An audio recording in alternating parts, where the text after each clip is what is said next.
صار مدة طويلة ما قدمت عرض أضبطك فيه، وهذا الشيء المضبوط، والفاخر راح يكون تحت أمرك. السلام. خلصنا على الريحة، الريحة اللي تطيب المزاج وتثبت في المكان، وشرط نظافة الكسرات اللي توصلك. شيء مضبوط من الآخر. والله عجيب عجيب، شيء خيالي يا جماعة. هذا العود الصح، ما شاء الله.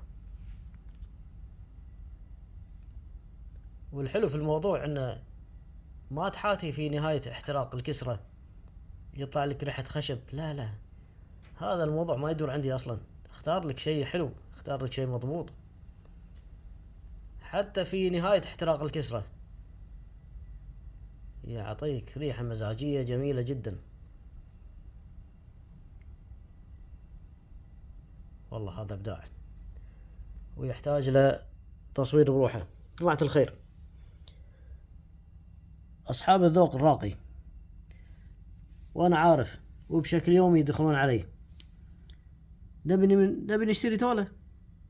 اكو ناس يصير ما عنده امكانية، ما عندك مشكلة.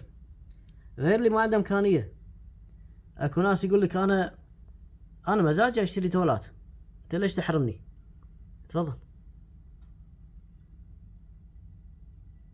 التولة 9 دنانير كويتي، يعني ما بيها كفخك فوق. لا اقول لك ترى سعر الجملة غير والمفرد غير، هذا عرض استثنائي، عرض مرة واحدة بتلحق انت الكسبان.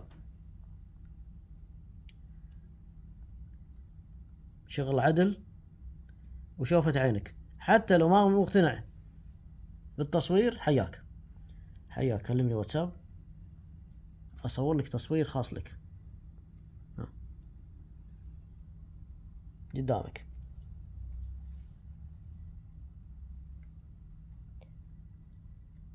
هذا عرض استثنائي للي يحب مزاج التولات.